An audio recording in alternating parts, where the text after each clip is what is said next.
Hello and welcome back to another video of me, GDUBMX. So this video is going to be straightforward, real simple, and it's just going to clear up a lot of misconceptions around setups regarding MX bikes. So I keep getting hit up, asked what settings do I pick for suspension in my bike, etc.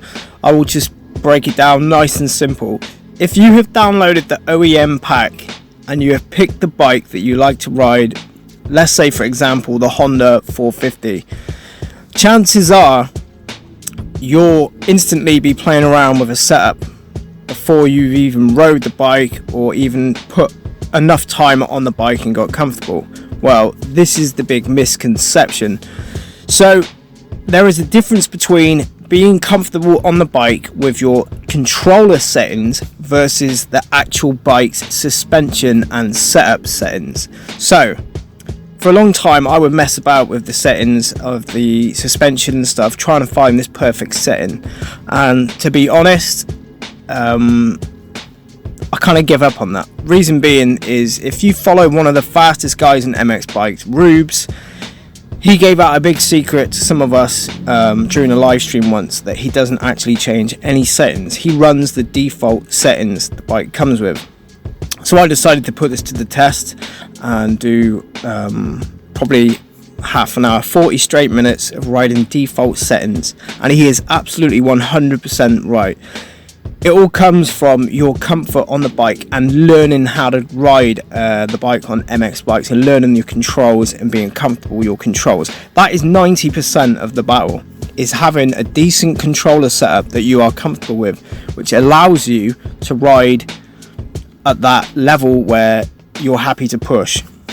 And you'll find 90% of the time you won't even have to change any settings. The default settings that Azrael has set up for these OEM bikes is 100% bang on. Give or take, there is a few little things you might have to tweak. Like, I prefer to ride with a lower tooth on the rear sprocket, so I drop the rear tooth down a couple of teeth depending on the bike, but most bikes I drop down 1 or 2 teeth, especially on the 450s, because I like to have a broader, more sort of longer gear, so I can just drag gears longer, stay in third and fourth longer instead of changing more frequent.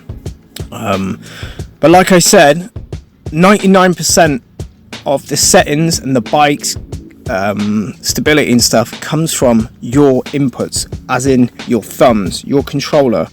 So my advice is, pick a bike, keep the default settings, spend a good 30 minutes, 40 minutes on a track that you're happy to ride. I recommend Fat Cat Moto Park practice track. That's one of my favorites. And just learn and get faster and faster and faster. Then you'll find you'll know exactly what to tweak then. What I may do, say for instance at the moment I'm really enjoying the KTM 450. So what I will do is do a bunch of laps, then I would notice that my rebound perhaps needs to be a little bit softer, like the way the front is reacting to some of the bumps. It feels a little bit harsh, so I soften up that rebound or quicken up that rebound, as in I give it more clicks. So say the rebound's on 5, I might bump up to 7, which gives it a faster rebound. And then I just go from there. All my races, all my streams, everything I do, I always keep those stock settings and just maybe adjust the gear ratio, and that's usually it. A lot of the time it is comfort, all the time. Chasing these magical MX Sim suspension settings is just not needed in MX bikes, because out of the box MX bikes works pretty well. With regards to the OEM pack, I can't say the same for the default bikes, because a lot of you know they're quite trash when it comes to their suspension setup. So that's my advice.